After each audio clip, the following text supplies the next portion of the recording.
Yang eh, wala. Init ni. May nagtaon ka isa? Isa. Saka nag-ano yung buhok ko. Susugat. Kasi nga mainit. Pero gusto mo pa rin yung medyo mangyayawin na. Gusto nga ng ano na eh. Yung maikli na. Maikli talaga. Naiirita na ako sa buhok eh. Parang bahala kay Arthur. Boss Art TV. Babay na buhok. So yun nga at nag-uusap pa kami dito kung ano yung prepared niya na gupit. Ako na daw ang bahala, no? Kaya yun, may naisip ako sa kanya na gusto kong i-flex sa kanya yung ganitong gupit na alam kong nababagay sa kanya sa ganitong texture ng buhok. Yan o. Yan, first natin, sectioning.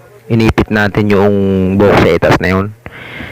Yan. Pinutulan muna natin ng bahan. Yun o, napakahaba o. Sayang ano, ganda. So yun, ito ang gupit niya pala mga kabrade. Ano no? Classic barbers. Yung buhok niya mga kabrade, yung ulo niya pala ay may mga bukol-bukol. May lubog. Kaya talagang yung ganitong china-challenge tayo mga barbero pag mga ganito. Yan. Nag-start tayo doon, number 2 na guard. Tapos nag-stretch zero tayo dito na halfway lever open. Yan hanggang dito.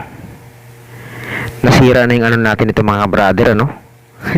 Biglang bumigay yung cellphone holder natin na may ilaw.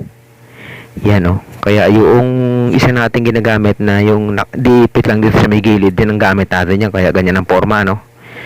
Yan. Ano yan? Yung nag-clipper overcomb na tayo dyan.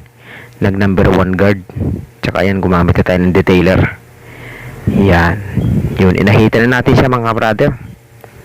Ano to? Tanghalin tapat to. Siguro mga alas 12. Mainit yung panahon na to.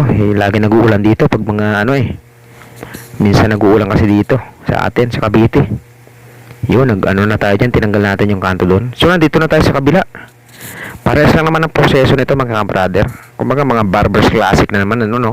Guard number 2, number 1, tsaka yung medyo baba ng patilya lang naman ay ano lang naman yun, tawag dito. Hindi naman totaling zero yan kasi barbers lang naman, ano?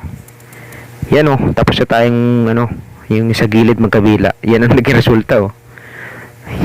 Tinatanong ko sa kanya kung pwede na yung ganyan. Ayaw niya pa rin talaga. Kaya ito, binawasan natin talaga ng yung naisip natin na gupit sa kanya, yung barbers na classic lang. Yung straight yung patilya. Titingnan natin kung talaga nagustuhan niya sa bandang huli. Yun ang mawala. Yun ang antayin natin kung talaga magugustuhan niya yung ginupit natin sa kanya. Masarap ang kwentuhan pag mga ganitong ano, yung medyo matagal na wala yung customer mo. Yan o, tapos na mga kabrader o. Simple lang ano, pero talagang palagay ko yung nagustuhan niya kasi tumawa pa siya na ayos daw eh. Yan o, maraming salamat mga brother ano. God bless po boss. Ating gabi na ako nung inedit oh.